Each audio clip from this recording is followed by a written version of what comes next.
Good morning, everyone. Thank you so much for joining us on the webinar today, How to Do Business with the Government of Canada.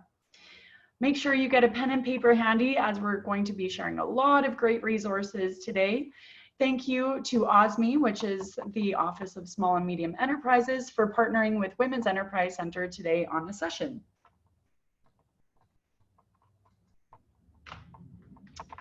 My name is Danielle Hofer, and I am the Training and Outreach Officer here at Women's Enterprise Center.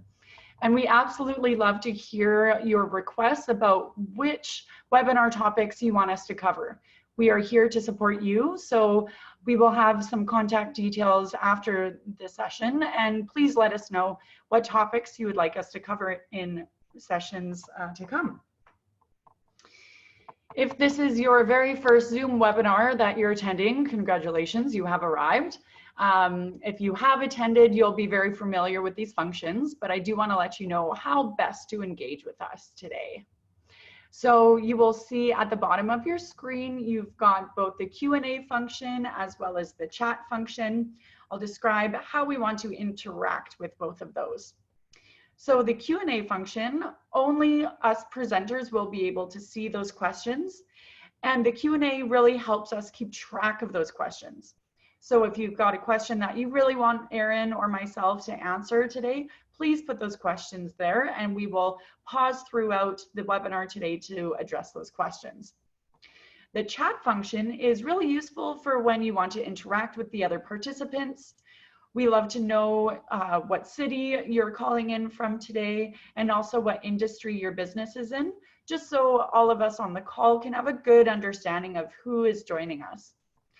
If you do put a question in the chat box, there's a potential that it does get buried in the chat, so we really encourage you to use those Q&A features. And it is my absolute pleasure to tell you a little bit about Women's Enterprise Center. We are a not-for-profit organization devoted to helping BC women start, lead, and grow their own businesses. Our full range of services include a business loan program of up to $150,000 with access to an additional $100,000 with a partnership with BDC. We also provide business advice, skills training like webinars like this. We have mentoring programs, resources, and also offer a supportive community to help women entrepreneurs realize their business potential. And we do this through our three main offices. So our head office is in Kelowna, and then we have an office in Victoria and in Vancouver. However, these days we're all working from home, so we are really scattered all around the province. Our passion is to empower entrepreneurs to realize their business success. And we are funded through the federal government, through Western Economic Diversification Canada. And we are part of the Women's Enterprise Initiative, which also includes similar organizations in Alberta, in Saskatchewan, and in Manitoba. And if you haven't yet gone to our website, we encourage you to go to wec.ca. So now on to today's session. Did you know that the Government of Canada is one of the largest public buyers of goods and services in Canada, purchasing approximately $16.05 billion worth every year? During this next hour that we have together, you will learn how the government does its buying, how to register and sell to the government, how to find opportunities, and also how to market to the federal government. And it is my absolute pleasure to introduce our panelist today. He has partnered with us on many webinars, and we always enjoy having Aaron Eidenberg on. He is the project officer at the Office of Small and Medium Enterprises Pacific, also known as OSME. So thank you, Aaron, so much for being with us today. I will give you an opportunity to share your screen and show your presentation. Thanks very much, Danielle. Like everyone else, I'm working from home. Really like working from home, but I miss getting out and doing sessions like this in person. So Actually being able to look everyone in the eye when I'm presenting is something I really miss. So yeah, feel free to use the chat box, please. You can raise your hand. I think there's a feature to raise your hand. Interrupt me, use the Q&A. I'm totally fine with all of that. We got a lot of stuff to get through in an hour. But we'll keep it tight to the things that are interesting to the group. So the more you ask me questions, the more you let me know what's interesting, the more we can focus on those things. So I'll share my screen here. All right, thanks, Aaron. And we'll get through doing business with the Government of Canada. All right. So like I said, I'm with, like Danielle introduced, I'm with the Office of Small and Medium Enterprises. We're a branch of Public Services and Procurement Canada, which is basically the business arm of the federal government. So any sort of common business function that every department might need service in generally gets done by PSPC. So we do some common, HR and IT functions for a lot of the other departments. We do a lot of like real estate management services. We're managing all the leases for the buildings that all those departments work out of and operate out of. And we also do procurement. And that's really what we're talking about today. That's what the Office of Small and Medium Enterprises is focused on, is making sure that small and medium enterprises are represented and are able to participate in the procurement process. So that's the government going out and buying all the things that we need to buy in order to operate goods, services, and construction. Danielle said, the number of $16 billion taken as across the whole enterprise of government. It's more like $25 billion per year. 16 is about the amount that my department specifically manages. So there are contracts that go through PSPC when Fisheries and Oceans is going out to buy a new boat for the Coast Guard, for example. They don't actually sign the contract for that boat to procure it. They allow PSPC to operate with their budget, and we're the contracting professionals. There's also a lot of contracts that departments issue on their own when they're below certain thresholds. So, depending on the cost of a contract for either good or service, sometimes it must go through PSPC and sort of through our big, government procurement process that people tend to think of. And there's also a lot of contracts that are just managed on their own by departments, by managers with the authority to make those purchases. And that makes up a large opportunity as well. So how do we actually assist small businesses go through that?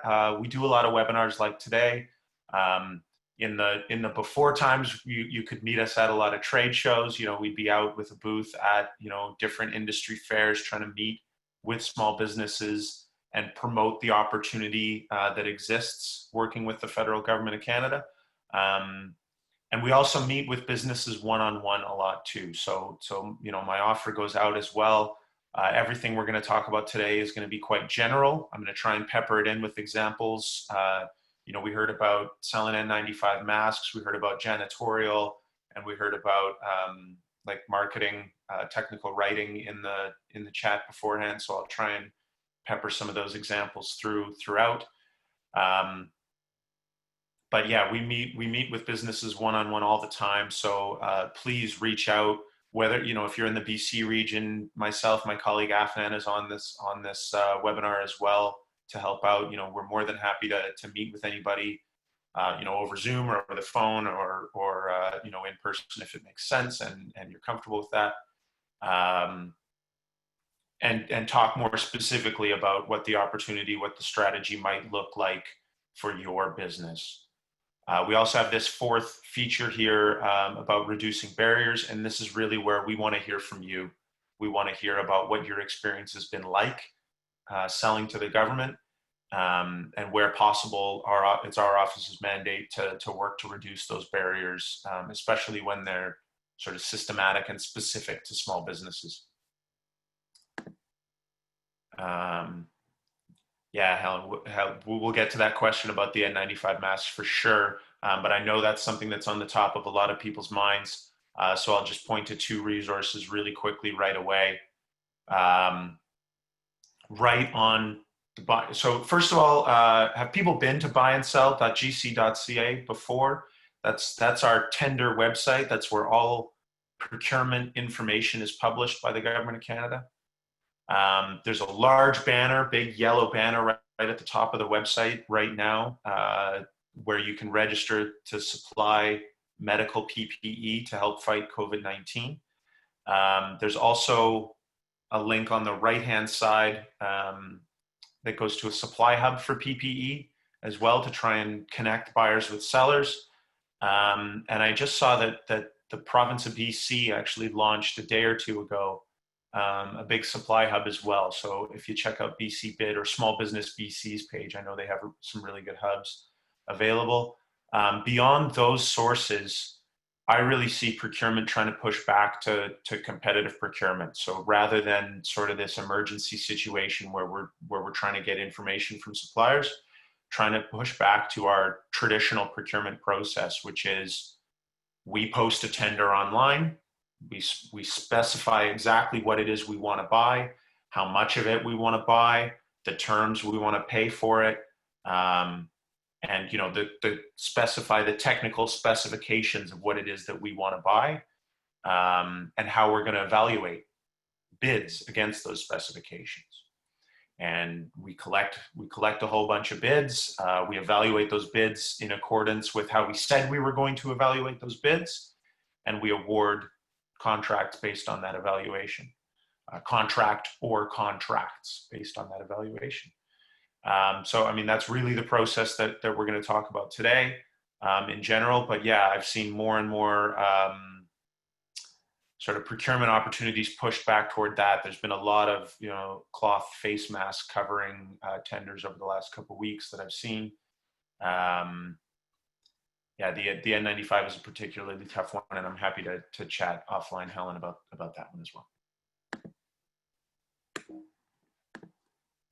Okay, so this is yeah, what we're going to be talking about today.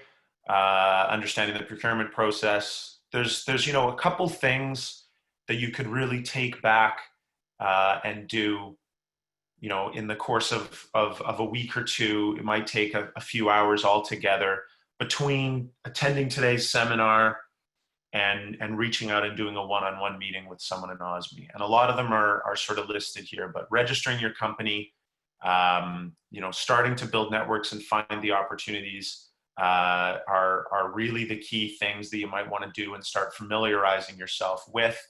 And that will generate a lot of questions that OSME, myself, and my colleagues can really help with in a one-on-one meeting. So we'll sort of go through a lot of this stuff in general today, but we can.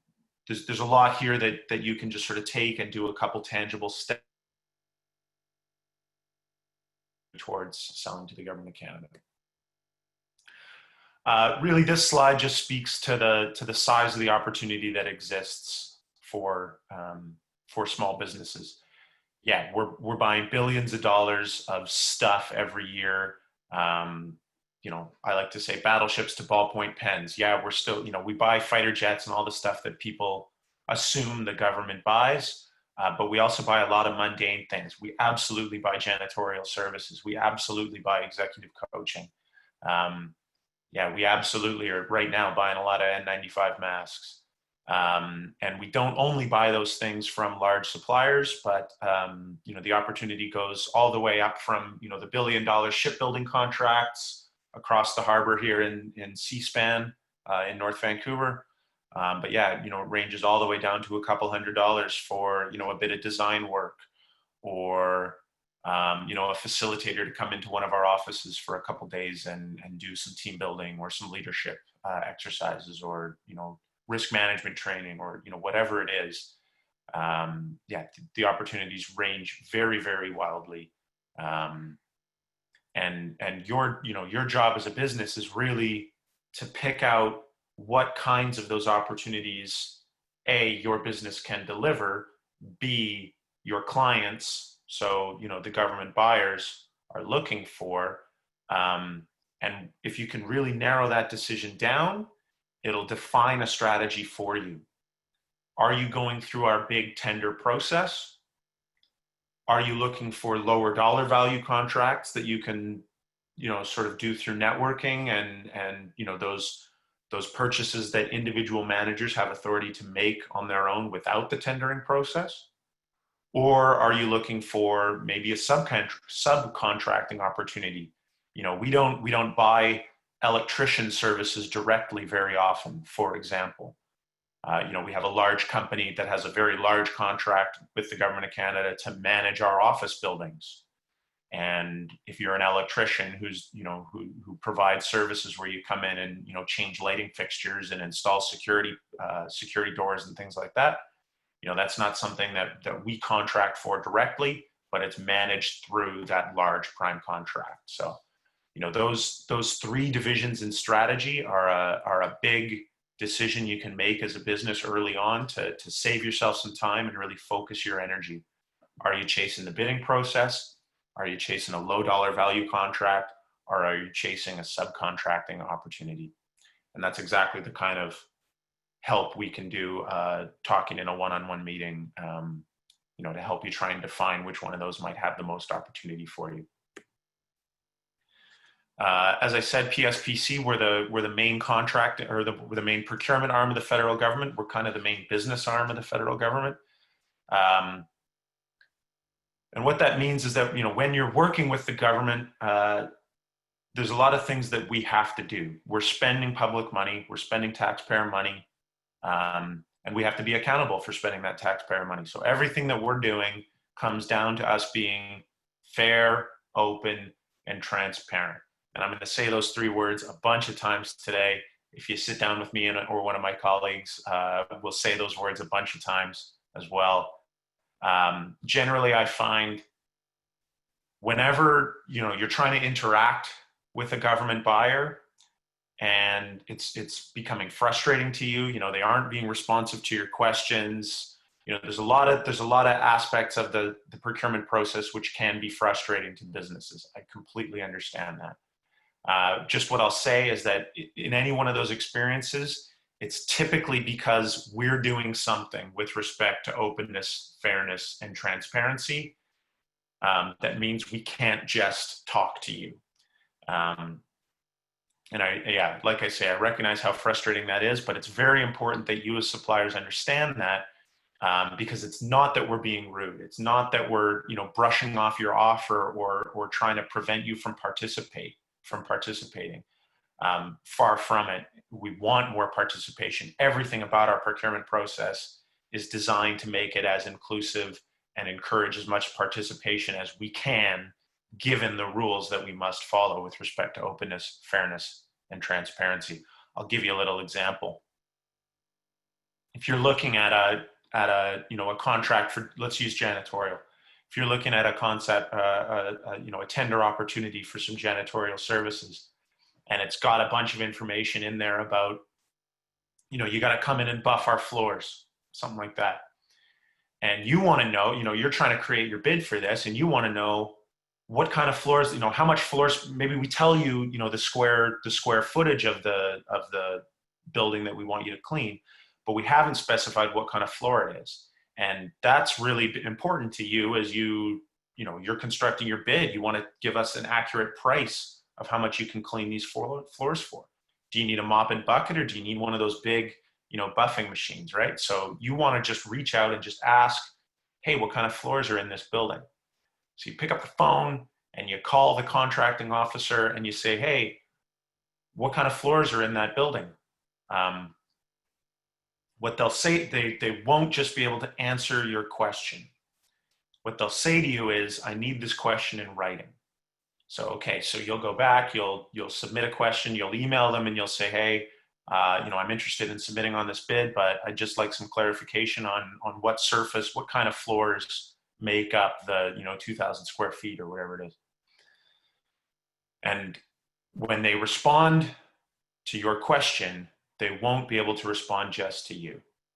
You won't just get an email back. What instead they will do, they'll get your question, they'll write out an answer. In many cases, they won't know the answer. They'll have to go get the answer from their client, from the actual manager of that building.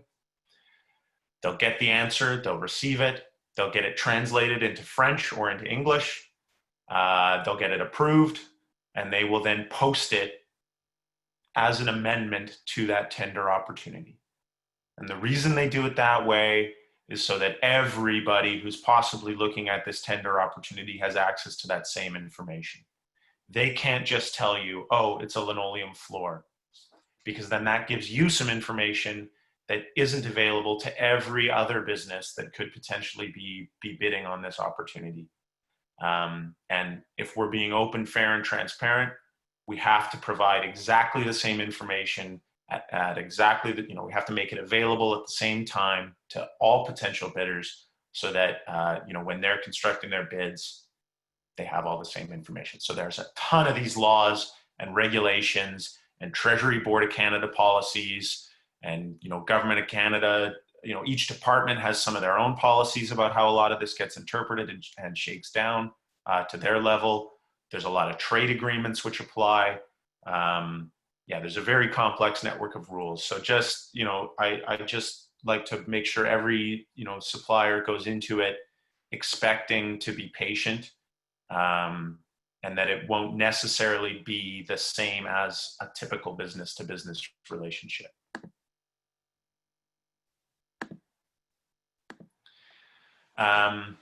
This slide speaks to the delegated purchasing authorities within the Government of Canada. So this is sort of what I was saying before, one of those big strategy divisions. Are you chasing a low dollar value contract or something more expensive?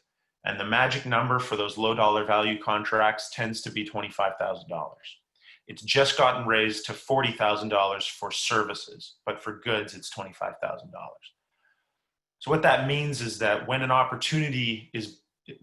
budgeting for an opportunity for less than $25,000, we don't need to go through this big, heavy tendering process through buyandsell.gc.ca. Then the process can be much more familiar for you as a business. It's going to be about networking. It's going to be about reaching out. It's going to be about learning a lot about your clients and what their needs are and how, what their buying cycle is. Maybe they already have a contract and it's going to expire in a couple of years. Things like that.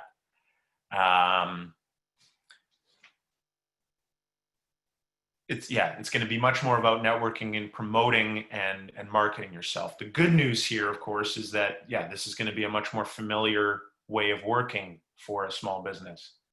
The bad news is that there is no single repository of where all these opportunities are. There isn't a buyandsell.gc.ca for low dollar value opportunities. We have that large tendering system for our higher dollar value opportunities. And that's where they get posted. Lorraine, I do see your question. Reach a higher level of premium software. Some software, some very specific stuff. I'm gonna copy this and send you an email back because I think we need to provide a good response here, and I want to make sure I look into it fully. And who do we network with for low dollar value opportunities? Examples, just don't know where to start. Thank you. Yeah, so I'll show you. We network. There aren't a lot of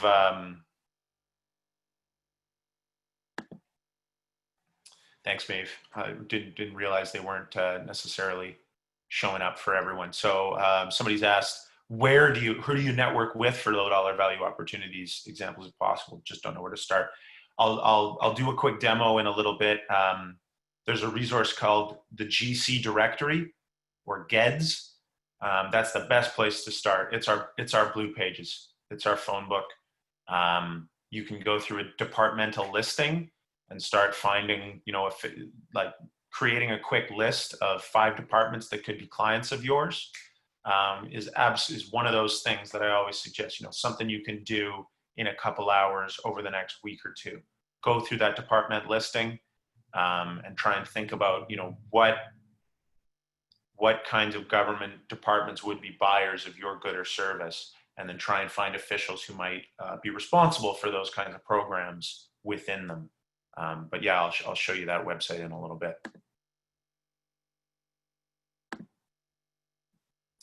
So yeah, so that's one thing you can do. Start thinking about who your clients might be. The second thing you might want to think about doing is registering your company to do business with the government of Canada, and you can do that on buyandsell.gc.ca. It is, like I said, the authoritative source for government procurement info. And right up there in the top left, there's a For Businesses tab. And underneath that, you can register as a supplier in the Supplier Registration Information System, or SRI. What this does is gets you a procurement business number. You don't need that number to search on buy and sell. You don't need that number to bid in most cases. There are some online bidding systems that use the procurement business number sort of as a username. So like the coaching example that we were talking about, that one you will need a PBN in order to sort of start your journey. But for most commodities, it's just a way to register and sort of start, understanding what language we're using. You really need the PBN in broad cases to get paid. It's how our payment system works. So yeah, not a requirement, but a great first step you can take. It'll ask you to do some things like pick your commodity codes, and that does put you in our database under those commodities. So it's possible that government officials can find you with that, but there's no verification or anything at that stage. At the very most, it might get you invited to bid or let you know that an opportunity is available. But really what it does is let you know what language we're using. Then start turning around and searching in our system using those commodity codes and using those, those labels and titles for the things that you sell. To register an SRI, you need your legal business name, the same as it's registered with CRA, and your business number with CRA. That's all you need to put in the system. It marries up with the CRA system, so if you don't use your legal operating name as a business, it'll error, it'll reject, and you'll have to do it again. But yeah, something you can do, this afternoon really quickly in just a few minutes is register an SRI. If there's any attendees today who represent Indigenous businesses, it's worth mentioning as well the procurement strategy for Aboriginal business, or PSAB as you might hear it called. This is the only set-aside program that the Government of Canada has at this time. That means there are certain opportunities which we set aside from the trade agreements and say, the only businesses that are eligible to bid on these are Indigenous owned businesses. There's lots that the government is doing to try and increase the representation of not only Indigenous businesses, but also, lots of other categories of underrepresented businesses as well, women-owned businesses, disability-owned businesses, visible minority, LGBTQ2+ businesses. There definitely is a recognition that PSAB hasn't been the most successful program, and there's a lot of creativity going on. I'm seeing in our procurement department. Some of those mask tenders, for example, we issued two tenders for the same masks for the same department for the same buyer. One was just for open to all suppliers, and one was limited to Indigenous-owned businesses. Outside of this PSAB strategy entirely, we've had a ton of success here in Pacific region with what we're calling Indigenous benefits packages.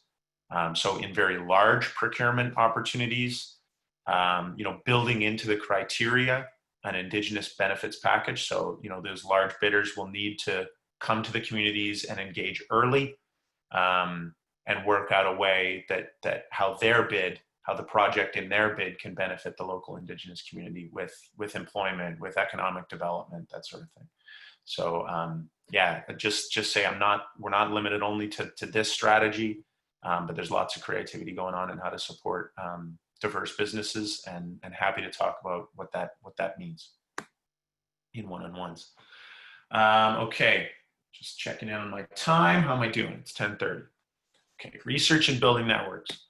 So this is sort of relating to that one question we had. yeah, about where to look to build those networks.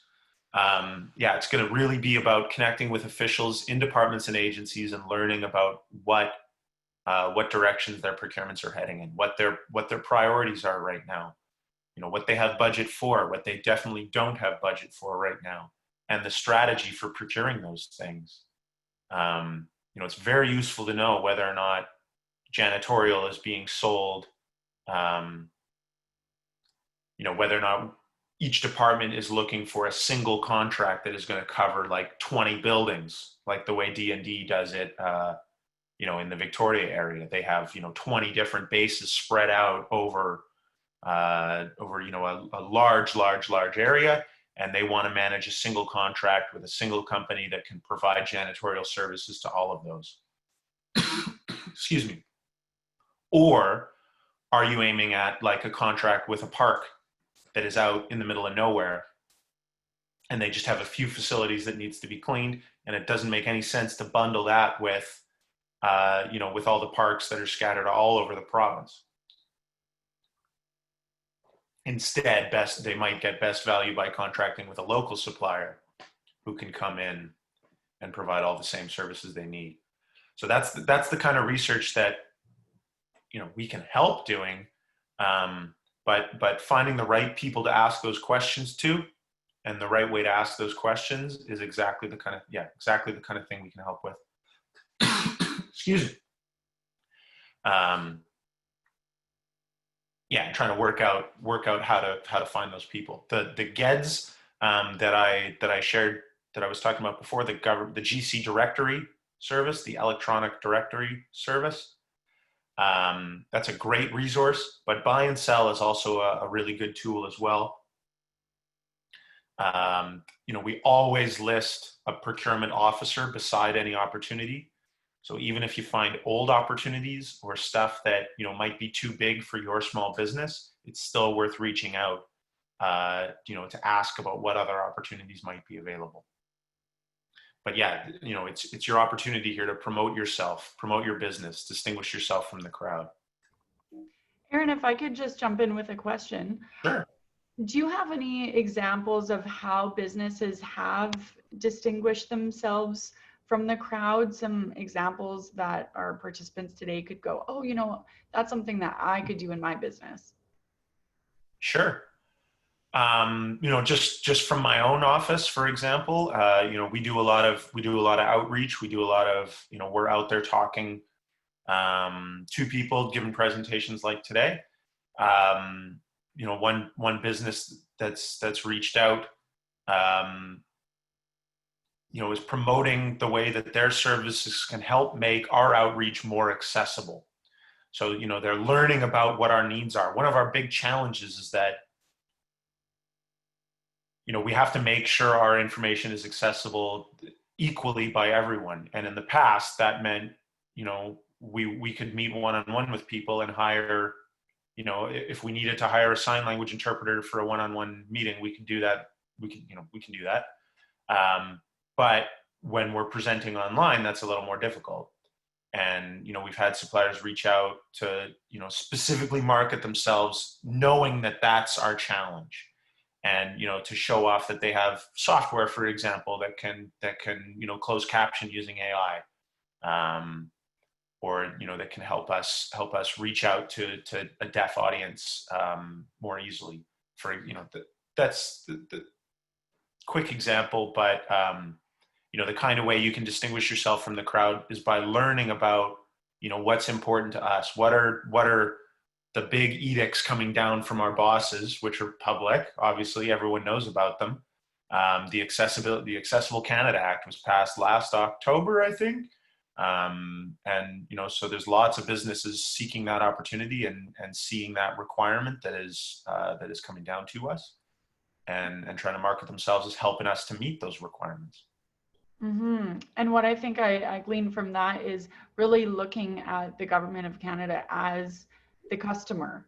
So it's listening to the needs of the customer, treating them like a customer, getting to know. It's the target market research that goes into any other kind of bidding or kind of business that you do. So I think that's a really interesting perspective. and something that our clients can definitely look at. Absolutely. And, it's worth saying as well that one mistake I see businesses make a lot too is to consider us as a single customer. And that's a huge mistake. We are not a single customer. There are 300,000 of us public servants, in like 300 different organizations spread out all across the country. There's that old joke about, oh, do you know Bob from Toronto? But, for that we all, Canadians love to laugh about. But it's absolutely the same within the public service as well. Like, no, I do not know Bob who works for National Defense out of Toronto. I don't, and I don't know what his procurement plans are. Our office can really help with some of that networking, but each of those departments and even each of those branches have wildly different needs and priorities and programs.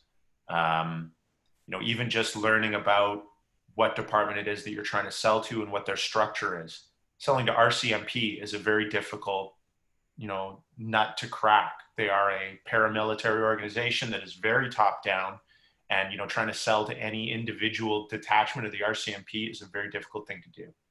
Versus Parks Canada. Every park is very autonomous and is managed independently, basically. Their marketing strategy, the actual services that take place there in the park, it's a much more decentralized department than something like the RCMP. And so the strategy for how you sell to those customers becomes very, very different, just as an example.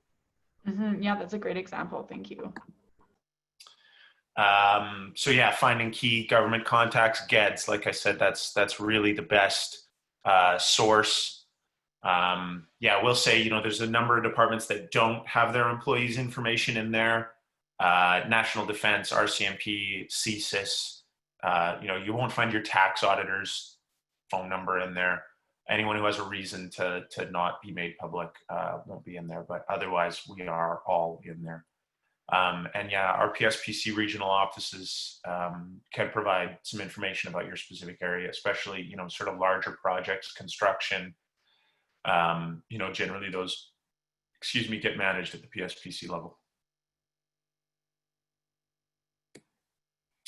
Danielle, this is exactly what you were speaking to. Know your business and know your clients. Do your research and, what is it really telling you about our needs, us as the end user. Where are those appropriate points of contact, both inside and outside of government? There's a lot of industry associations that do some great work for us, sort of promoting our opportunities. So, anytime there's a new naval engineering opportunity, for example, in BC, it gets pushed out through the Association of BC Marine Industries, the ABCMI. So, subscribing to your local industry association, your chamber of commerce, things like that are great ways to stay on top of the opportunities that come down. This question is super important here. Do you want to be the prime or the subcontractor? And that's really that sort of third prong of the strategy there. Bidding, low dollar value, or subcontracting. And I gave the electrician example before. There's some other organizations within PSPC and outside of PSPC, those industry associations that I mentioned. There's a bit of talk here about the industrial and technological benefit policy. So the point of that policy is to promote subcontracting opportunities, for large complex procurements that might not even have any businesses in Canada that are eligible for them. So, the fighter jets is sort of the big, public example that's going on right now. There's no Canadian supplier that's going to supply the Canadian military with 15 fighter jets. Like that doesn't exist. We're going to be buying from Boeing or Lockheed Martin or, Airbus, something like that. But we want to make sure that Canadian tech companies have an opportunity to contribute to those projects and can benefit from all the money that we're spending on those projects as well. So that means the instruments that are inside the jets, the service for the jets, all that sort of thing. When Lockheed Martin bids, we want them to have relationships already. And that's what this ITB policy promotes. And we're happy to, talk to businesses one-on-one as well. We built a little workshop for businesses looking to reach out to those prime contractors. So again, something we can absolutely help with if that applies to your business specifically. So finding opportunities. I'm going to focus for this section really on that bidding prong of the strategy. Finding opportunities on buyandSell.gc.ca. This is stuff that's over $25,000, over $40,000 for services. And it's done through the tender portion of the buyandSell.gc.ca website. Everything is posted here. We are moving over to a new site, but for the time being, everything is still here. Not only what we're buying today, but you can look at past data as well. So, I always suggest don't only search janitorial, don't only search, for the name of your commodity, but because we're publishing previous tenders as well, search the names of the buildings that need that service. Search the names of your competitors, because we publish, the value of the contract and the name of the company that we've signed contracts with going back, I think, to 2008 right now. So, expand your search strategy. And this is really the third thing that I think, you can register your business. You can start finding develop that list of 5 departments that might be a client of your business. And this is really the third thing. Start playing around on buyandSell.gc.ca, plugging in search terms, and see if you can get a really refined search and an opportunity that your business would just love to deliver. So it's free access. There's no registration required. That SRI that I was saying, you don't need that registration to find any of the information that's on buyandSell.gc.ca. There's filters on there, so you can, just look at active tenders, just look at goods tenders, just look at tenders that are here in British Columbia. And, when you have those filters set up exactly the way you want them, you can set up a notification so that anytime there's a new tender that meets those criteria, you'll get a notification rather than having to check back at the website every day or every week. There's lots of open data available there as well. Contract history, who holds our current standing offers and supply arrangements, which we'll talk a little bit more about. And a lot of industry associations republish our tenders. So if you're not familiar with Buy and Sell, you may be familiar with Merck's, which republishes a lot of our tender information. I just say, if you do find something on Merck's, be sure to verify it on Buy and Sell as well, because often we're making updates, amendments, and we're doing that on Buy and Sell, and it doesn't necessarily always make its way over to Merck's. And Aaron, for those of us who don't know, what is Merck's? What does that stand for? Merchant Exchange, I think. Okay, and is that a website? Tendering website. It's MERX. Okay. It's typically construction opportunities are done through there, but there's a lot of other stuff on there as well. Okay, I'll put that resource in the chat. But that is, that's where we used to advertise all of our tenders, but we were forced to move away from that because it is a subscription-based service, and all our opportunities must be open, fair, and transparent. And placing even, a $50 registration fee in the way of that violates the spirit of that value. So now it's open. And there's a lot of contracting data available on that website. You can see, if you're good at putting data together, for example, you can see how much certain departments are spending per year on certain commodities. Again, that's I have a little tool that we can sort of dive into on that if you're really looking for some market analysis at the government level. So there's still, procurement under $25,000. There are still lots of opportunities under them that don't follow that sort of big, heavy bidding process. But I don't want to say that they aren't competitive either. They can be easier, the process can be much easier to go through, but it is not, just as simple as signing a contract because that's what you have. We still have a lot of, we still have to adhere to openness, fairness, and transparency. We can't just start giving contracts out to our friends, neighbors, and wives. Of course, it's taxpayer money. But what it means is that, when one of my buyers has a requirement that's under $25,000, they might just pick up the phone and find 3 companies that are local that offer those services and get a bid from those 3 companies and then pick the cheapest one or the one that sounds like it meets their needs the best, as long as they can justify it. So, making sure that those buyers can find you, whether that's through Google or through SRI or through, any of your other marketing strategies, very important. When it's competitive procurement that is over $25,000 or $40,000 now for services, these are the tools that we're using. Typically, we're using an invitation to tender. I think that's what people think of when they think of government procurement. It's a bunch of requirements. They're all yes or no's. You submit a bid that indicates that you meet all those requirements, and we pick the cheapest one that met all those requirements. That's an invitation to tender. We typically use that for construction projects and like off-the-shelf goods. Like we know, we want to buy a NIOSH 3M N95 mask. That's a very specific off-the-shelf product. You either have it or you don't have it. Who's got the best price for us? We'll buy from you. We want to build this building. It's got to be made out of these materials and up to this code. Here's all the plans. Who can actually build it for us? We want the cheapest one. That's an invitation to tender. An RFP, you might also see us use the language NPP on buy and sell, notice of proposed procurement. That's something that's a little more complicated. We want to incorporate some measure of quality into it. There's going to be some point rated criteria as well as just the mandatory criteria.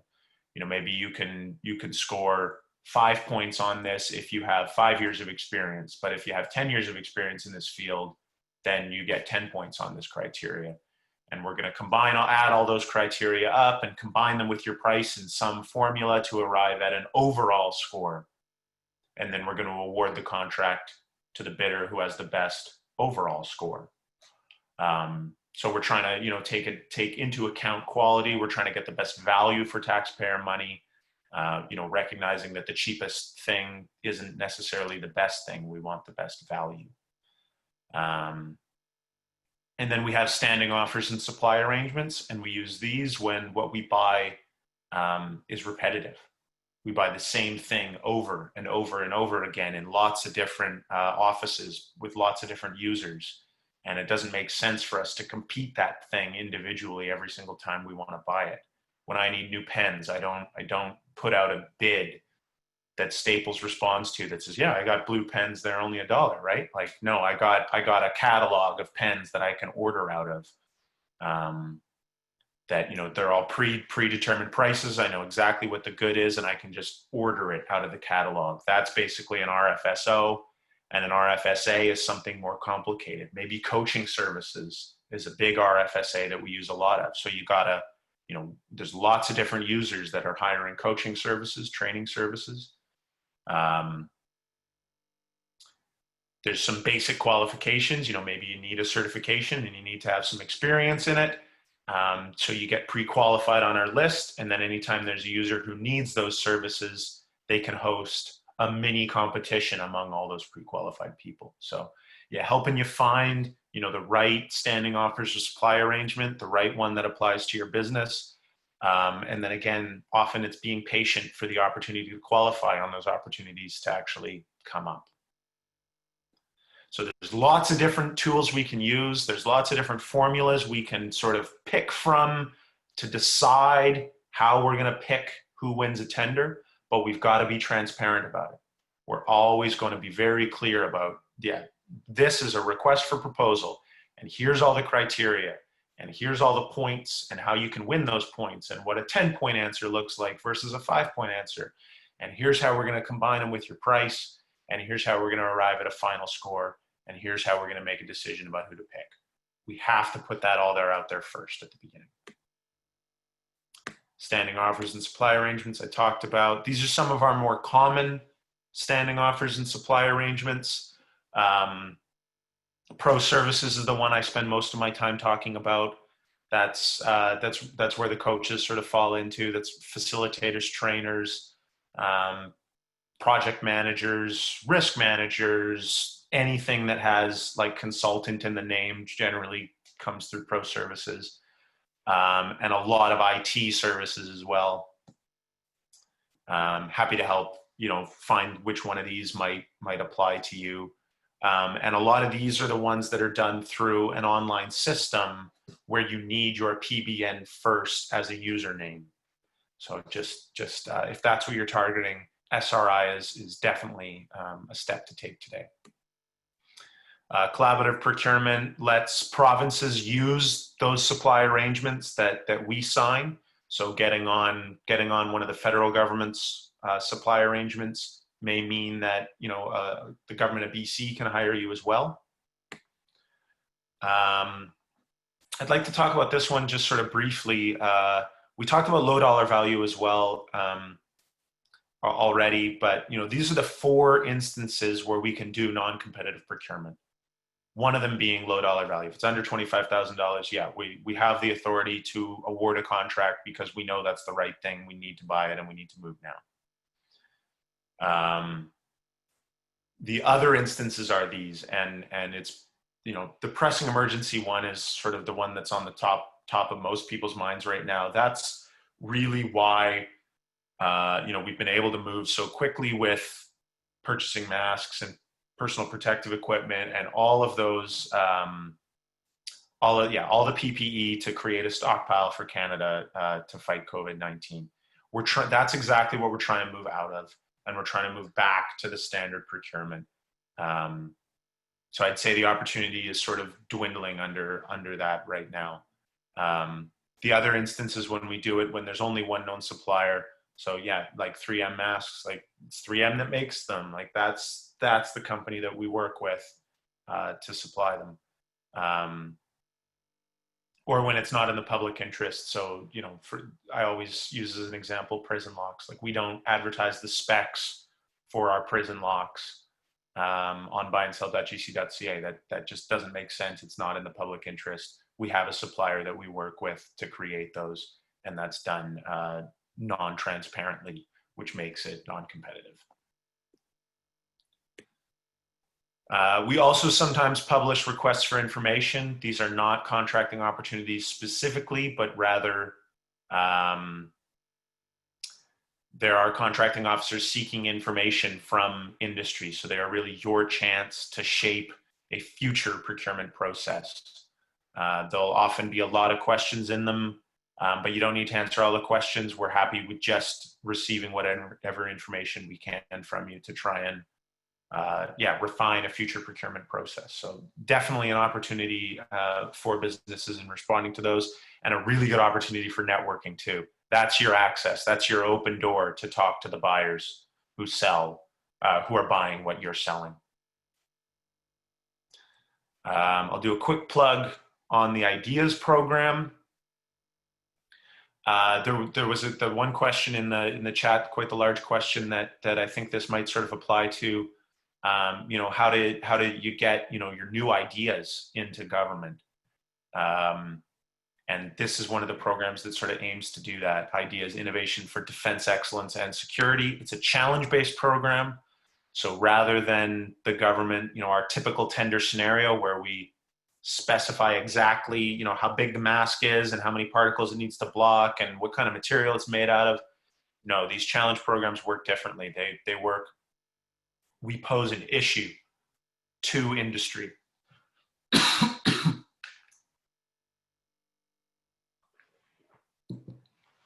It's dry in my office today. We pose an issue to industry, and we want to hear about what your ideas are, what your strategies would be for solving it. So the kinds of challenges that have been posed through Ideas so far, there was one that just closed around like detecting corrosion on ships' hulls. So, they don't know how to, right now, this is our process. We got to pull the boat out of the water and start pulling panels off and looking at it and, actually looking at pipes inside to see if they're corroding. Is there a way that we can do that, get an assessment and start developing a maintenance schedule without having to pull the boat out of the water? Because that would save us a lot of money. There was one about defeating drones. So, these are problems that our military personnel are facing out there in the field right now. They don't have a good way to defeat drones. And, so what they did was they just invited a bunch of the companies that won the first stage into a base in Alberta, and they set them up one at a time out in a range with their innovation, with their prototype that they were proposing. And they actually just flew drones at them for a couple hours. And the test was, how many drones can you knock out of the air? So like the opportunity to actually test, your prototypes in the field. So we have this program from Defense, but we also have Innovative Solutions Canada, which is sort of more of the civilian department program. Same sort of thing though. Challenge based. There was a big open challenge around any innovations to help combat COVID-19, a month or two ago now, and those qualifications are starting to be announced now. I do have a question, Erin, before we move on. I am conscious of the time, but I'm curious how these programs interact with other programs like MyTax, for example, that offers funding to companies to solve research and development challenges. So is there opportunity to combine different programs, or once you're in one stream, you must stay in that stream? Yeah, good question. And it's something we get asked all the time, actually. And a big misconception, I think. The government loves it when you stack our funding. Like if you've got an IRAP grant and you're getting SHRED tax credits and you had an approved MyTax project, like that would be reasons for ideas to take you seriously, not reasons for ideas to say, oh, they're already getting enough money from the government of Canada, they don't need anything else. We love it when you stack funding because it means we can accelerate the same project and really make sure that it has the funding that it needs to get over the hump, so to speak. So yeah, take it like qualification in one opportunity in no way excludes you from participating in other programs, unless they say specifically, but I don't think I've ever seen that. And that's why these sessions are so valuable, because if you don't know about the programs, you just don't know. So yeah, I really appreciate that information, and I think it's really relevant. Okay, so I just want to get through some of the questions because yeah, I do see the time, and we've covered a lot of really good info. So Hope, yeah, is there a number in Toronto I can reach? Yeah, I've got colleagues that work out of Toronto as well. I'm happy to connect you with their office. I think the last slide I have, we'll come back through some of these if we can, but yeah, here. So the Ontario region up here in the right, they're based out of Toronto, and if you reach out to them there, they'd be happy to work with you, I'm sure. And in our follow-up email, we'll include all this contact, all these details, so people can connect. Okay. Are there any other questions? Just quickly, while we have a moment. I think you've addressed them as they've gone through. I'll throw my just before I go any further, let me throw my email address here in the chat as well. Right. And Erin, will these slides be available? Can we share them with our participants, or? Yes, please. Okay. Perfect. So yeah, like if people need to drop off the webinar now, by all means. I know it's noon or it's 11. Where am I? What time is it? So yeah, feel free to, oh, that's just to all panelists. I need to send that to. Panelists and attendees. Not that. Perfect. Thank you for sharing that. And this session is being recorded, so we will certainly follow up with a copy of the slide and contact details so you can take some next steps. Okay. Yeah. So do we have time to go through some of the bidding stuff, or should we wrap it up here? I would say if we go 5 minutes over, that would be okay. If someone needs to drop off early, we'll send this recording out. Sure.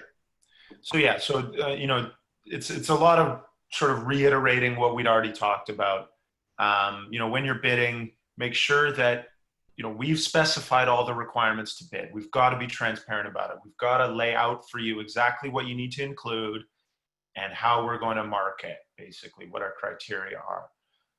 That's all going to be very specific for each tender. It's you know, we do have some general clauses and conditions that we sort of reference in each tender, but in terms of like the requirements for submitting a bid, it's all going to be contained in that tender. The tender is going to be it's going to be huge. It's going to be long. Like a 60-page tender is not uncommon at all. And you know, that's a huge barrier for small businesses. I understand that. You know, if you're a small team, like just reading through that document, like there goes a whole day at least of your time when you could be, you know, chasing hot leads or so you know, really cutting through all of that to get to the most important stuff is really important. Just as a sort of hot tip, the best thing you can do is start an Annex A. The tender document is going to be 6 parts and then Annex A. Annex A is the contract. Annex A is always the requirement.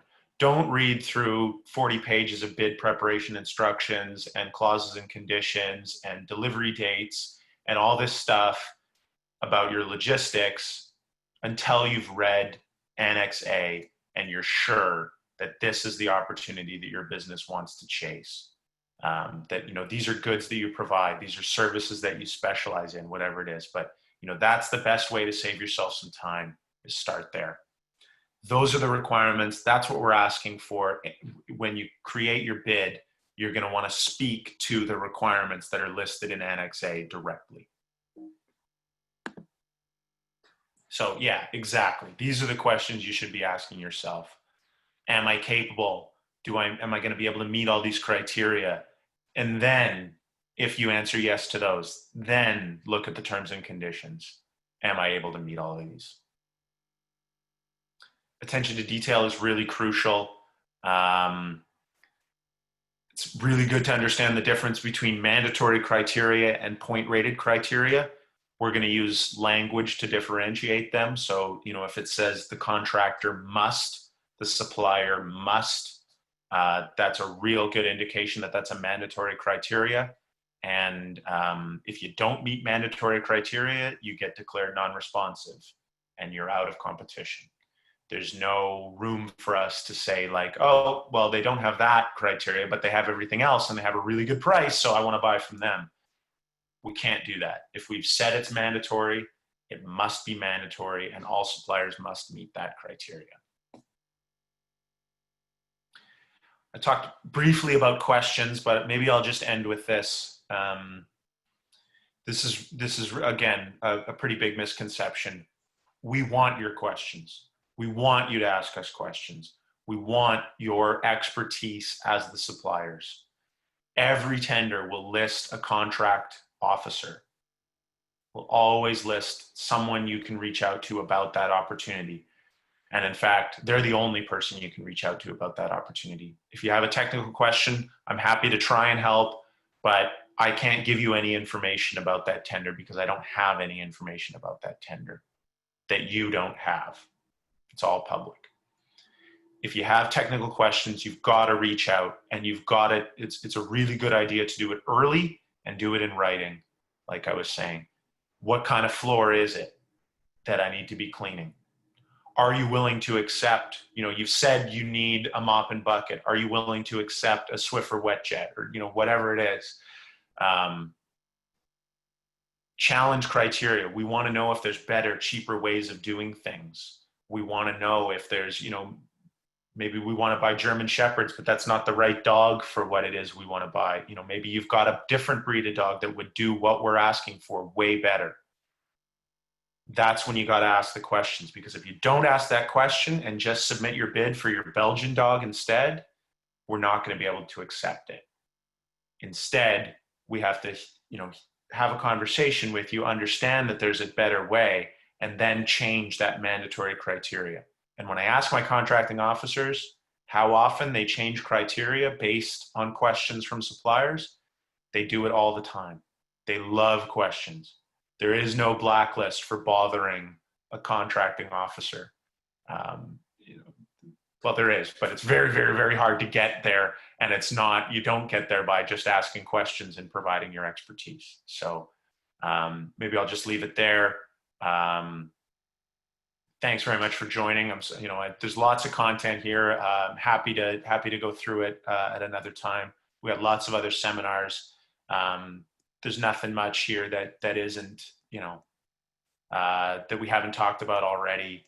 I think the really key things to remember are, decide on your strategy. Are you going for a high dollar value bidding scenario? Are you trying to chase a low dollar value contract that can be, awarded directly?